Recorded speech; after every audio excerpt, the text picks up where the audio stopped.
What if the unity of your people was shattered by the very politics that were supposed to safeguard it? This is the grim reality that the Kukis of northeast India faced during the Thadou-Paites ethnic clash of 1997.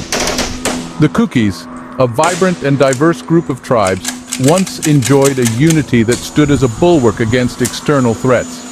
However, the very fabric of their unity was torn apart by intricately woven political strategies. A tale as old as time itself, where power plays and manipulation overshadowed the common good.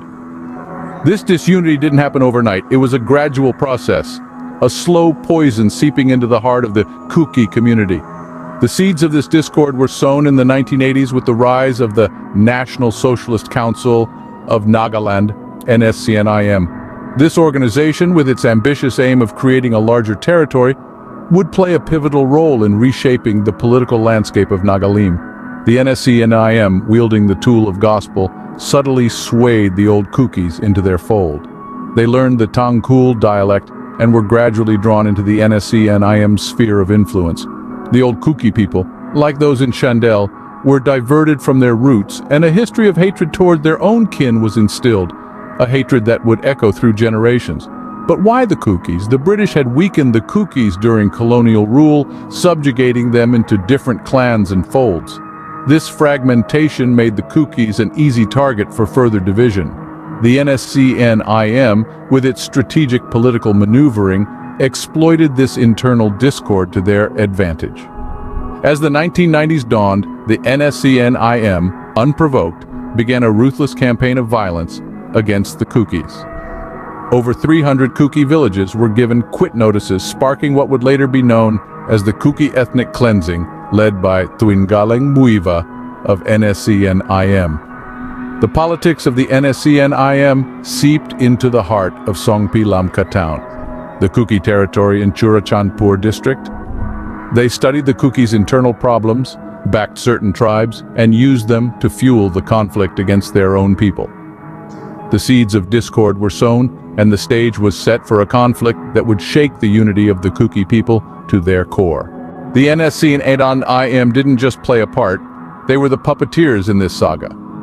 In the 1980s, they embarked on a mission to reshape Nagalim. Their ambition was grand, aiming to create a greater territory, and they were not hesitant to destroy the Kuki people to achieve this. The gospel, a tool of faith and unity, was twisted into a weapon of division and control. Old Kukis were easily swayed into the NSCNIM fold under the pretense of faith.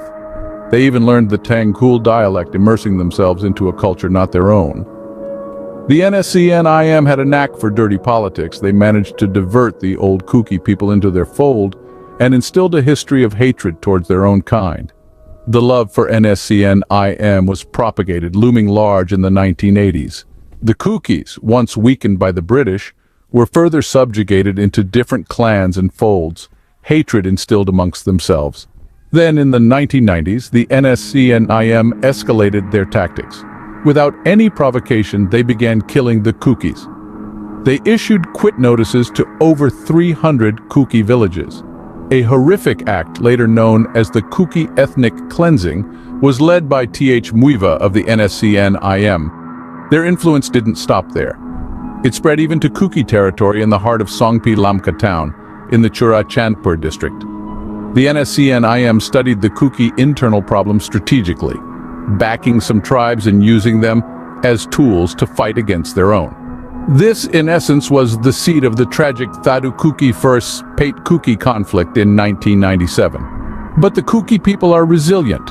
Today, their leaders are educated and their common people have learned to love each other again. The enmity within the Kuki tribes is no more, and they stand united, ready to fight any injustice together, stronger than ever before. The NSCNIM's dirty politics had successfully instilled hatred within the Kuki community, paving the way for the tragic events of 1997. The year 1997 marked a dark period in Kuki history, as brother turned against brother. In the heart of the Kuki territory, in the Songpi Lamka town, or Churachandpur district as known in the Meitei language, a sinister conflict was brewing. The Thadou and Paites, two clans of the same Kuki people, found themselves locked in a brutal clash. the National Socialist Council of Nagaland Isak Muiva, or NSCN-IM, had been weaving a web of divisive politics since the 1980s. They were not just satisfied with reshaping Nagalim. They wanted to extend their influence, and the Kuki people were their prime target. The NSCN-IM had a strategy. They studied the Kukis' internal issues, and they found a tool they could use to their advantage: the tension between the Thadou-Paites clans. The NSCN-IM played a dangerous game of divide and rule. They backed certain tribes, using them as pawns in their larger scheme.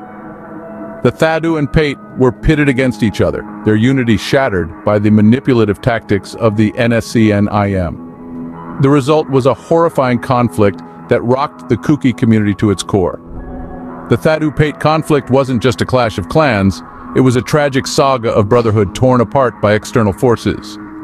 The NSCN-IM's strategic maneuvers had successfully ignited the spark of discord, and the flames of conflict spread rapidly, consuming the once peaceful Kuki community. The impact of this conflict was devastating. It left scars that would take years to heal, and memories that would linger on for generations. But amidst this tumultuous history, it's important to remember that the Thadou-Paites were not natural enemies. In the aftermath of the conflict, the Kukis found the strength to rebuild their unity. Like the phoenix rising from the ashes, the Kuki community didn't let the past define their future. Instead, they chose to learn, grow, and evolve from their experiences. The unity that was once shattered by politics began to mend. The same people who were pitted against each other started to recognize the invisible bonds that held them together. The spirit of brotherhood, once threatened by external forces, returned stronger than ever. This was no easy feat. It involved a collective effort, an understanding that they were stronger together than apart. One of the key pillars of this transformation was education. As knowledge spread, so did the understanding of the importance of unity. It was through education that the Kukis began to understand the manipulations of the past and the need to stand together to prevent a repeat of history.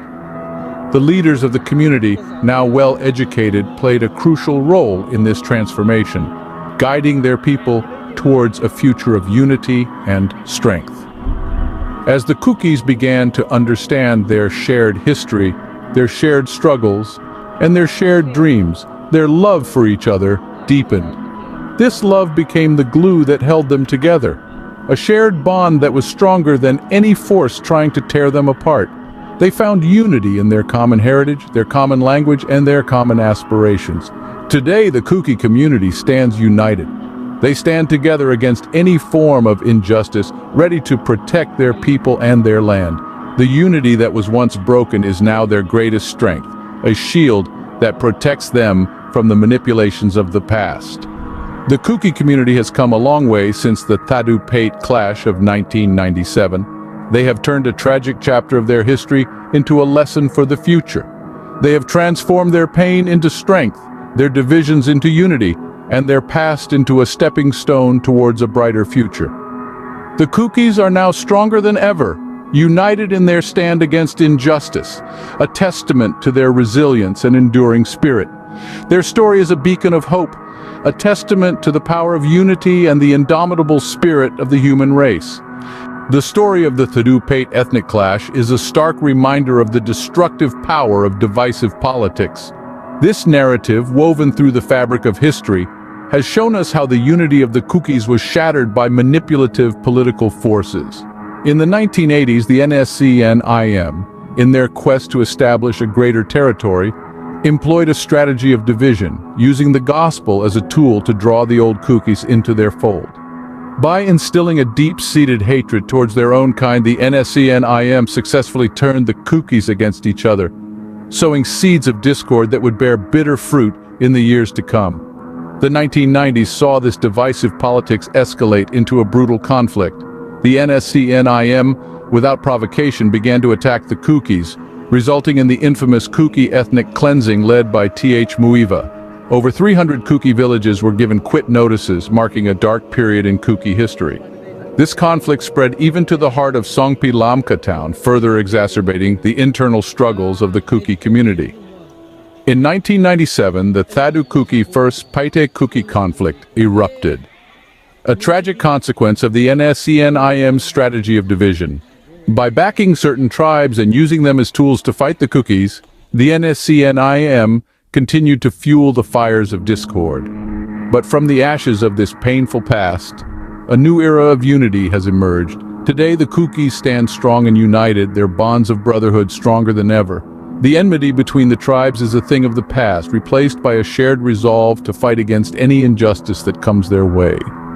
Educated leaders have risen from the ranks, guiding their people with wisdom and understanding. The common people have embraced love and unity, rejecting the hatred that once tore them apart. Despite the painful past, the Kukis stand united today, a beacon of hope amidst the dark pages of history. Thank you for joining us on this journey. For more insightful content, subscribe to Zalingam Media.